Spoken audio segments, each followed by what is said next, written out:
The notification chimed softly during the appetizer course. David's phone lit up on the white tablecloth, a single message from an unknown number. He almost ignored it, almost. Sarah was mid-sentence, talking about the new gallery opening downtown, her voice animated in that way he'd fallen in love with 12 years ago. But something made him glance down. The preview showed just enough. A photograph. His thumb moved before his brain could stop it. The image filled his screen. Sarah, unmistakably Sarah, her auburn hair catching golden afternoon light. She was laughing, head thrown back in pure joy, an expression he hadn't seen on her face in months. But it wasn't her smile that made his blood run cold. It was the man beside her, his arm around her waist with an ease that spoke of familiarity, of countless repetitions. The man was kissing her temple, and she was leaning into him like he was home. The photograph's metadata was visible at the bottom, taken 4 days ago, 2:47 p.m. Thursday. The day she'd told him she was working late on the Henderson account. David's vision tunneled. The restaurant noise, clinking glasses, murmured conversations, the soft jazz from hidden speakers, faded to white noise. His hands felt numb, disconnected from his body. He was distantly aware that Sarah had stopped talking, that she was looking at him with concern creasing her forehead. "David? Are you okay? You look pale." He locked his phone and set it face down with deliberate care, as if it were made of explosive glass. When he looked up at his wife, really looked at her, everything had shifted. The woman across from him was suddenly a stranger wearing Sarah's face. How long had he been living with someone he didn't know? Sarah reached across the table, and that's when he saw it. The pale band of skin on her right ring finger, fourth finger, where something had recently been removed. A ring he'd never given her. The skin was slightly indented, the tan line sharp and accusatory. His eyes locked onto it, this tiny betrayal made flesh. "Do you still trust me?" Sarah asked, and her voice cracked on the last word. The question hit him like a physical blow. Of all the things she could have said, of all the ways this conversation could have started, she'd chosen those words. Did she know about the photograph? Was this some kind of confession? Or worse, was this her way of testing whether he'd discovered the truth? David watched her hands as she waited for his answer. They were trembling, fingers interlaced so tightly the knuckles had gone white. The hands that had held his through his father's funeral, that had traced patterns on his chest during lazy Sunday mornings, that had worn his grandmother's wedding band for over a decade. These trembling hands belonged to someone who was scared. Good, he thought, and the coldness of that thought surprised him. Let her be scared. Let her feel even a fraction of what was currently tearing through his chest like shrapnel. David, please, say something. He could see the waiter approaching from the corner of his eye, probably to clear their plates or offer dessert menus. The normalcy of it was obscene. This was the restaurant where he'd proposed, where they'd celebrated anniversaries, where just last month she'd held his hand and promised they'd work through their rough patch. The rough patch that apparently included another man's arms, another man's kisses, another man's ring. David pulled out his wallet with steady hands that betrayed none of the chaos inside him. He placed $200 bills on the table, more than enough to cover their barely touched meal and a generous tip. He stood, his chair scraping against the hardwood floor. David, wait, where are you going? What's happening? He looked at her one last time, memorizing this moment, this woman with her trembling hands and her pale ring mark and her question still hanging in the air between them. Do you still trust me? She'd asked. Without a word, David turned and walked toward the exit, leaving his wife, his marriage, and his old life sitting at table 17. David sat in his car for 20 minutes before his hands stopped shaking enough to drive. The parking lot lights cast orange pools on the asphalt, and through the restaurant's floor-to-ceiling windows, he could see Sarah still at their table, phone pressed to her ear, her free hand gesturing frantically. Calling someone. Her mother. Her lawyer. Him, the man from the photograph? His phone buzzed insistently. Sarah's name flashed across the screen again and again. Text messages poured in, please come back. Let me explain. It's not what you think. David, please. It's not what you think. The universal anthem of the guilty. He finally turned the key in the ignition and drove, not home, but to the one place that had always meant clarity, his older brother Marcus's house across town. Marcus, who'd been through his own divorce 3 years ago, who'd warned David that marriage was a beautiful prison until it wasn't. Marcus opened the door in sweatpants and a faded college t-shirt, took one look at David's face, and stepped aside without a word. He led David to the kitchen, poured 2 fingers of scotch into heavy tumblers, and waited. David told him everything. The photograph, the ring mark, Sarah's trembling hands and loaded question. The words tumbled out in a disjointed stream, and Marcus listened with the patience of someone who'd been exactly where his brother was now. "Do you have the photo still?" Marcus asked finally. David pulled out his phone and opened the message. But as he stared at it again, something nagged at him. He zoomed in on the background, on the details he'd been too devastated to notice before. They were standing in front of a building with distinctive Art Deco architecture. He recognized it, the Sinclair building downtown, where Sarah's firm had recently opened a satellite office. "I need to know everything," David said quietly. "I can't confront her until I know the whole truth. Who sent this? How long has this been going on? Is she leaving me?" Marcus nodded slowly. "I know someone. Private investigator. Discreet. Thorough. Not cheap. You sure you want to go down this road? Some doors, once you open them." "The door's already open, Marcus. I just need to see what's on the other side." By midnight, David was sitting in a booth at a 24-hour diner with Jackson Cole, a former police detective turned private investigator. Cole was in his 50s, with tired eyes that had seen too much and a manner that inspired confidence through sheer competence. "How long do you need?" David asked after explaining the situation and showing Cole the photograph. "Give me 3 days. I'll know her routine, her habits, who she's meeting, where she's going. I'll access phone records if you authorize it. You're on the same plan, so it's legal. I'll follow her, document everything. By Friday, you'll have a complete picture. And if she's not having an affair, if there's an explanation." Cole's expression softened slightly. "Then you'll know that too, and you can decide what to do with your marriage from a place of knowledge instead of fear. But Mr. Harrison, in my experience, when someone asks, 'Do you still trust me?' they already know the answer should be no." David went home at 2 in the morning. The house was dark except for a single lamp in the living room. Sarah was curled up on the couch, still in her dinner dress, mascara streaked down her cheeks. She jerked awake when he entered. "David," she started, scrambling to her feet. "Don't." He held up a hand. "I can't do this right now. I'm sleeping in the guest room. Tomorrow, we'll talk.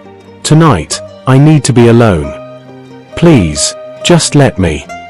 "Sarah, not tonight." He saw something crumble in her expression, but he walked past her, each step feeling like he was wading through concrete. In the guest room, he lay on the bed fully clothed, staring at the ceiling, his mind churning through 12 years of memories, examining each one for cracks he'd missed. His phone buzzed. Another unknown number. His heart raced as he opened it, expecting more photographs, more evidence of his wife's betrayal. Instead, it was a single sentence. "The truth is worse than you think. Check her laptop. Password is your anniversary backward." David stared at the message, his pulse pounding in his ears. Someone was feeding him information, guiding him toward something. But who? And why? In the next room, he could hear Sarah crying, soft sobs that once would have brought him running. Now they sounded like the keening of a stranger. He had 3 days until Cole's report. 3 days to decide if he was the kind of man who invaded his wife's privacy, who looked through her laptop in the dead of night like a spy in his own home. The answer, he realized with grim certainty, was yes. He was that kind of man now. Because whatever was on that laptop, whatever truth was waiting in the digital shadows of his marriage, he needed to see it. He needed to know exactly what he was fighting for, or what he was finally letting go. David waited until 3 a.m., when Sarah's breathing had finally evened into the rhythm of exhausted sleep. He crept down the hallway like a thief in his own home, each creak of the floorboards making his heart hammer. The absurdity wasn't lost on him. Sneaking around the house he'd paid for, investigating the woman who'd promised to love him until death. Sarah's laptop sat on the kitchen counter where she always left it, silver and sleek and full of secrets. David's hands trembled as he opened it, the glow of the screen harsh in the darkness. The password prompt appeared, cursor blinking expectantly. Their anniversary backward. October 15th, 2013 became 31021013. The laptop unlocked. David sat frozen for a moment, staring at Sarah's desktop, a photo of them from their honeymoon in Santorini, both tanned and laughing, the Aegean Sea impossibly blue behind them. That man in the photograph seemed like a different person, someone who'd existed in a different lifetime. He opened her email first, hands shaking. Dozens of work emails, some spam, messages from her mother about Thanksgiving plans. Nothing suspicious. He tried her sent folder, searching for any name he didn't recognize, any subject line that seemed coded. Then he found them. A thread of emails marked MS. The first one was from 6 months ago. Sarah, it was wonderful seeing you at the conference. We should discuss the Patterson project further. Coffee next week. Her response, I'd like that. Tuesday at 10? The place near my office. David's stomach churned as he scrolled through months of correspondence. The emails were carefully worded, professional on the surface, but he could read between the lines. The casual mentions of inside jokes, the familiarity creeping into the formal language. And then, 3 months ago, the shift. Last night was incredible. I can't stop thinking about you. Sarah's reply, we can't keep doing this. David is getting suspicious. I feel like I'm losing my mind. You don't love him anymore. You said so yourself. Leave him. Be with me. It's not that simple. There's so much you don't understand. David's vision blurred. His wife, the woman he'd built a life with, discussing him like he was an obstacle, a complication in her grand romance. He forced himself to keep reading, each message a fresh wound. Then he found the folder, MS, Personal. Inside were photographs. Dozens of them. Sarah and a man David didn't recognize. Tall, dark-haired, probably mid-30s. Handsome in that effortless way some men were. The photographs documented a relationship, coffee dates, walks in the park, intimate dinners. And there, in several photos, the ring David had spotted at dinner, a simple gold band on her right ring finger. One photograph showed them in what looked like an apartment. Sarah wearing one of David's old Columbia t-shirts she sometimes slept in, her hair messy, her smile radiant. The caption read, My happy place. David closed the laptop before he could see more. He stumbled to the bathroom and vomited, his body rejecting the truth as violently as his heart did. When he finally stood, gripping the sink, the man in the mirror looked haunted, hollowed out. His phone buzzed. Jackson Cole, need to meet. Found something urgent. Can you come to my office now? At 4 a.m., David found himself in Cole's cramped office above a Vietnamese restaurant, the smell of faux broth seeping through the floorboards. Cole looked like he hadn't slept either, his desk covered with photographs and printouts. I wasn't going to show you this until Friday, Cole said, but something happened tonight that changes things. Your wife, Sarah, she's not having an affair. David laughed, a bitter sound. I just saw her laptop. 6 months of emails, photographs, love notes. I know. I've been tracking her digital footprint. But Mr. Harrison, the man in those photographs? His name is Michael Sterling. He died 4 months ago. The words didn't make sense. David stared at Cole, waiting for the punchline. What? Cole pushed a death certificate across the desk. Michael James Sterling, 34, died June 15th from sudden cardiac arrest. Then a photograph, a funeral notice, a grave marker, everything official and final and impossible. I don't understand, David whispered. Neither do I, yet. But here's what I've pieced together. Cole spread photographs across the desk. Your wife has been visiting this address 3 times a week. He pointed to a modest apartment building in the Arts District. The apartment is leased to Michael Sterling's estate, still in his name. Yesterday, I followed her there. She stayed for 2 hours. When she left, she was wearing a ring, the same ring from the photograph you received. But if he's dead? There's more. I pulled Michael Sterling's background. He worked for an organization called Second Chances Recovery Center.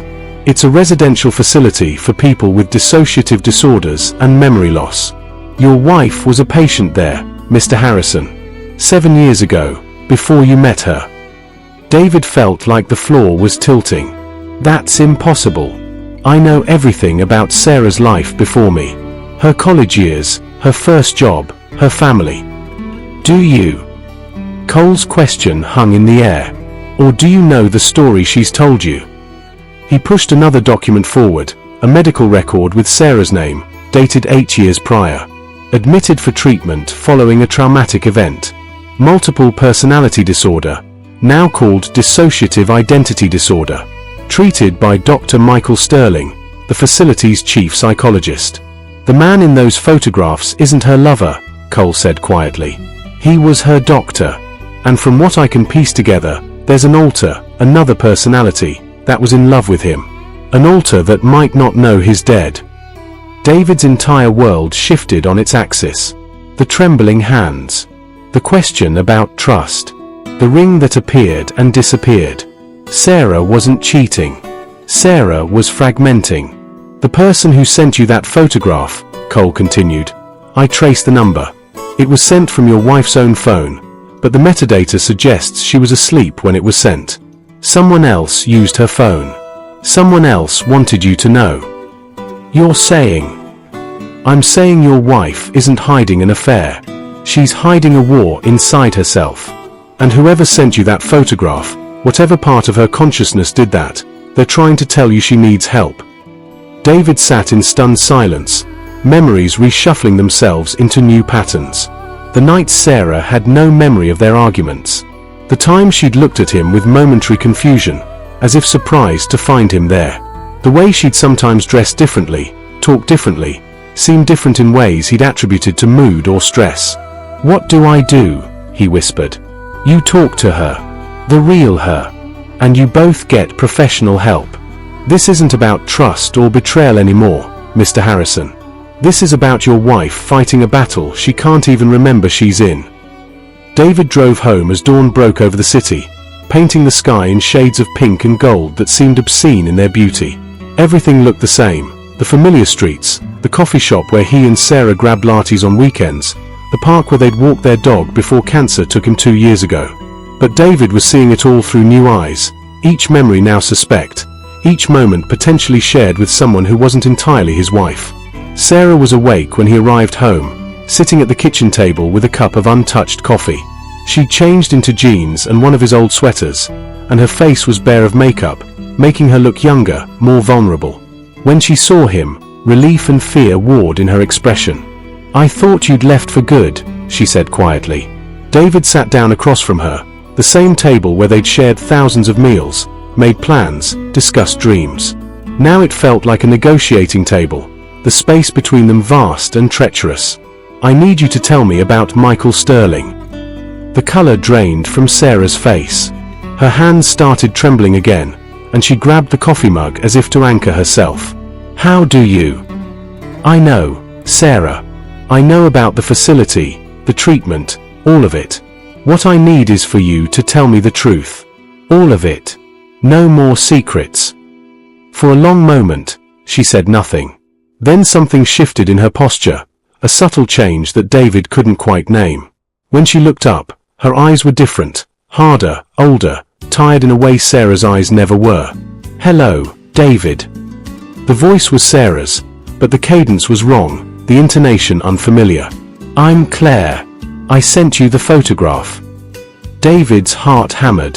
He'd read about dissociative identity disorder, skimmed articles during his sleepless night, but nothing prepared him for the reality of watching his wife's face animate with a stranger's consciousness. You wanted me to know. Someone had to tell you. Sarah keeps us locked away, pretends we don't exist. She's been doing it for years, hiding us from you, from everyone. But it's getting harder. Michael's death broke something in her, in us. And Emma won't let go. Emma. David's mouth was dry. Emma was the one who loved Michael. She was created to hold all the love Sarah couldn't handle, all the vulnerability. When Sarah was 16, her father, Claire's voice hardened. Well, some things break people in ways they can't come back from alone. So we came. Emma to hold the love. Me to hold the anger. Others to hold different pieces of what Sarah needed to survive.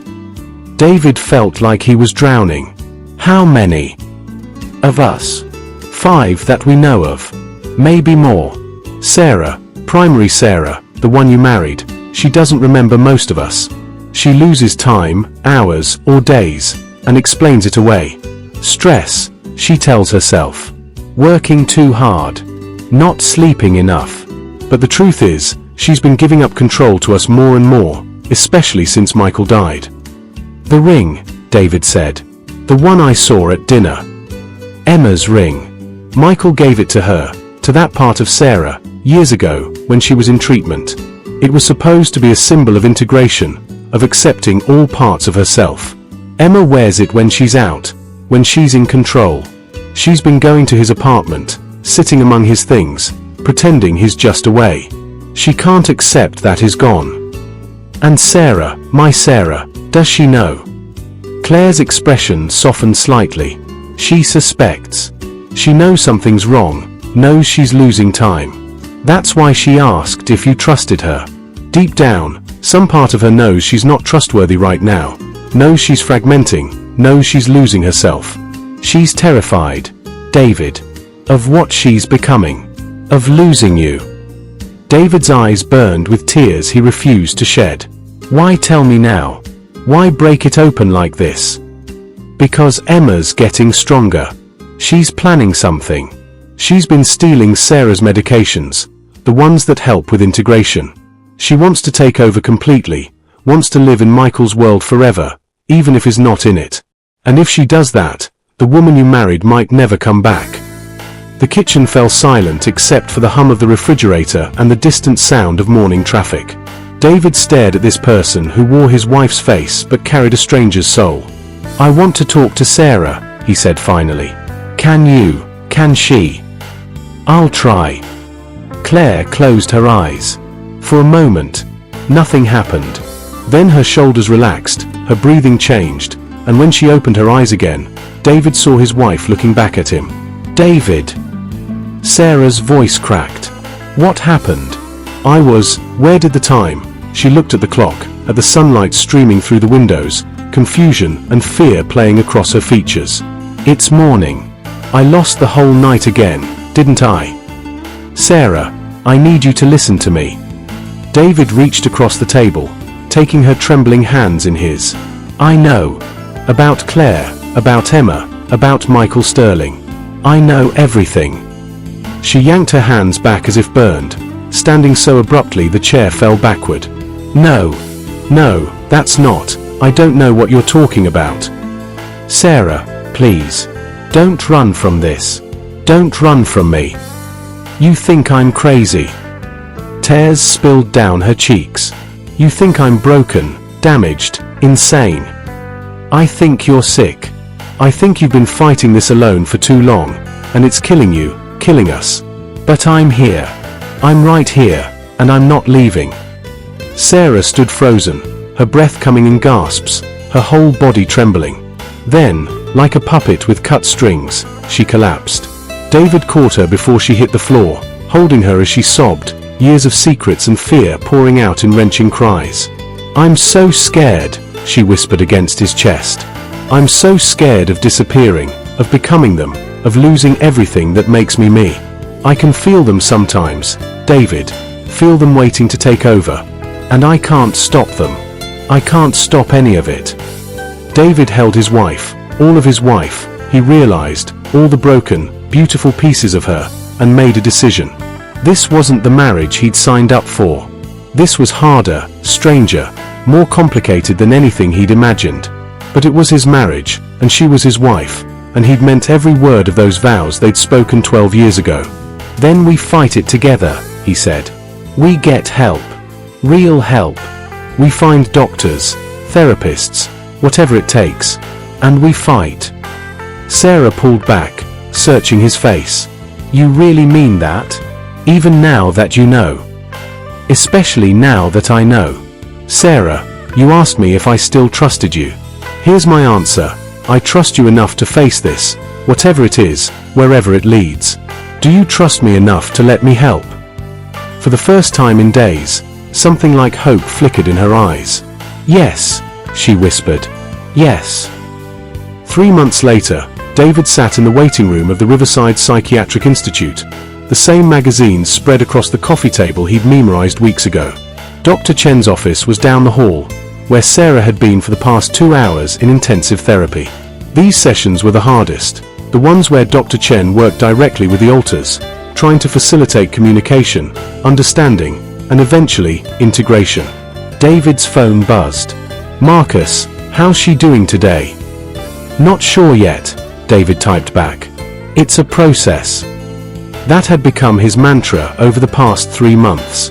It's a process. There were no quick fixes for dissociative identity disorder, no magic pills or simple solutions. Just slow, painful progress measured in tiny victories. A full week without lost time, a conversation where Sarah could acknowledge Claire's anger as her own, a day when Emma didn't retreat to Michael's apartment. The door opened, and Sarah emerged with Dr. Chen, a woman in her 60s with kind eyes and steel in her spine. Sarah looked exhausted but calm, more present than she'd been in months. Good session, Dr. Chen said to David. Sarah, remember what we discussed. The journaling exercise tonight, and if you feel yourself losing time, use the grounding techniques. Sarah nodded, and they walked to the car in comfortable silence. This, too, David had learned, that sometimes the best support was simply being there, not demanding explanations or forcing conversation. Claire came out today, Sarah said as they drove home. Voluntarily. She wanted to talk about my father. David glanced at her. This was progress.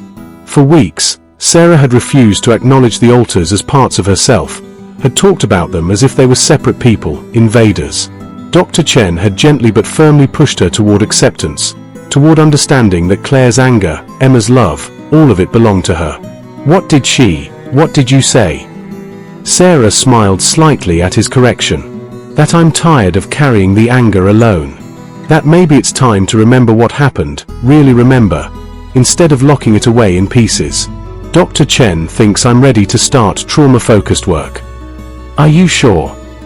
No, but I'm sure I can't keep living like this. Fragmented, afraid, hiding from parts of myself. You deserve better than a wife who disappears for days at a time. I deserve better than living in constant fear of my own mind. They'd had variations of this conversation before, but something was different today. Sarah sounded stronger, more resolute.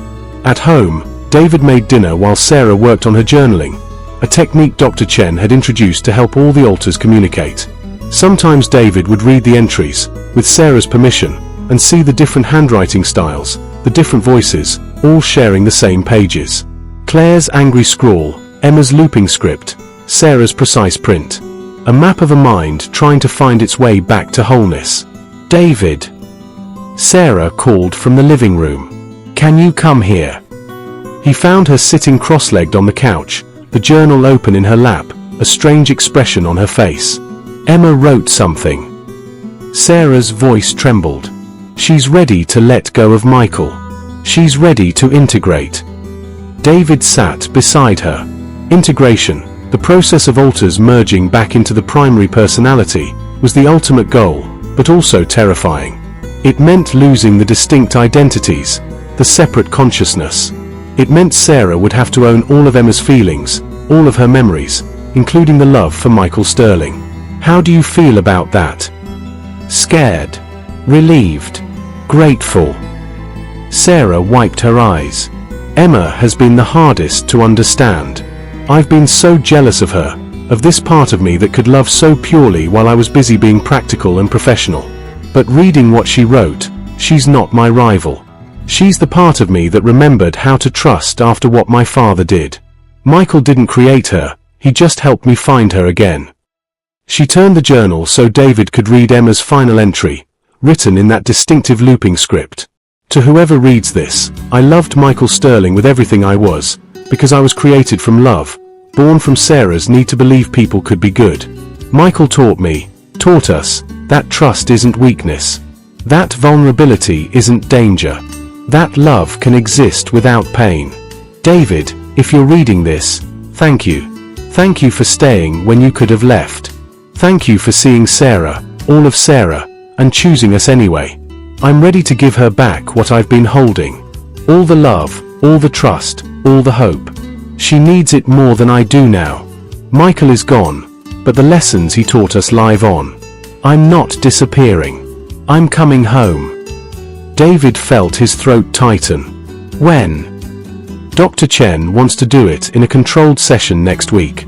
She'll guide the integration, make sure it's safe, make sure I can handle all the memories and emotions I've been avoiding. Sarah took his hand. I'm going to remember everything, David. All of it. The abuse, the trauma, the creation of the altars, falling in love with Michael, losing him. It's going to be overwhelming. I'll be there. If Dr. Chen allows it, I'll be right there in the room with you. The following week, David sat in Dr. Chen's office holding Sarah's hand as she underwent the integration session with Emma. The process was both mundane and profound. No dramatic ceremony, just Sarah, guided by Dr. Chen's calm voice, consciously choosing to accept the memories and emotions Emma had carried. David watched as Sarah's face cycled through emotions: love, grief, joy, sorrow, all of Emma's feelings flooding into her consciousness. Tears streamed down her face, but she didn't let go of David's hand. I remember, Sarah whispered. I remember loving him. I remember the way he made me feel safe enough to be vulnerable. And I remember, she looked at David, I remember that what I felt for Michael was gratitude and healing. What I feel for you is partnership and choice. Emma loved Michael because she needed to learn how. I love you because I choose to. The session lasted 3 hours. When it was over, Sarah looked different, more solid, more present, more whole. Emma's distinct personality was gone, but her essence remained, woven back into Sarah's consciousness. 1 down, Sarah said with exhausted triumph. 4 to go. The integration of the other altars took another 6 months. Claire was the most difficult, her anger so deep and protective that releasing it felt like losing armor. But gradually, Sarah learned to own that anger, to feel it without being consumed by it, to understand it as a response to real trauma rather than a separate entity. By their 13th anniversary, Sarah had integrated all known altars. She still saw Dr. Chen weekly, still practiced her grounding techniques, still had occasional moments of dissociation. But the lost time had stopped. The trembling hands had steadied. The woman who asked, "Do you still trust me?" had become someone who trusted herself. They went back to the same restaurant, table 17, and this time they both ordered dessert. "Do you ever regret it?" Sarah asked, her hand steady as she reached for his. "Staying." David thought about the last year, the sleepless nights, the therapy sessions, the moments of fear and frustration and doubt.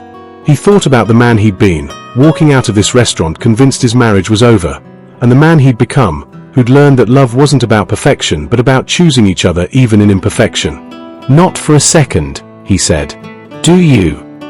"I regret the secrets, the hiding, but not the result. I'm more myself now than I've ever been. All the broken pieces glued back together with gold, like that Japanese art." "Kintsugi," David supplied. "Yes, kintsugi. More beautiful for having been broken." She squeezed his hand. "You could have left that night. Most people would have. I'm not most people. And you're not just anyone. You're my wife. All of you. Every piece." They finished their meal without urgency, talking about everything and nothing. Her plans to return to work part-time, his project at the firm, the trip to Japan they were planning. Normal things, precious in their normalcy. As they left the restaurant, David's phone buzzed. Unknown number. His heart jumped despite himself, memories of that first photograph still fresh. But this message was different. "Thank you for seeing her. For seeing all of us. For staying. Claire." David showed Sarah, who read it and smiled. "I didn't write that. But I'm glad a part of me wanted you to know. They walked to the car hand in hand, the ring mark on Sarah's finger long faded, replaced by the simple gold band David had given her 13 years ago. No more shadows. No more secrets. Just two people who'd been broken and had chosen to heal together. I trust you, David said as they drove home. In case you were still wondering. Sarah laughed, the sound genuine and full and entirely hers. I was. And I trust you too. Finally. It wasn't a fairy tale ending. There would be more therapy, more challenges, more moments when the past threatened to fracture the present. But they would face it together, two people who'd learned that trust wasn't the absence of doubt, it was the choice to stay despite it. And that, David realized, was the truest kind of love.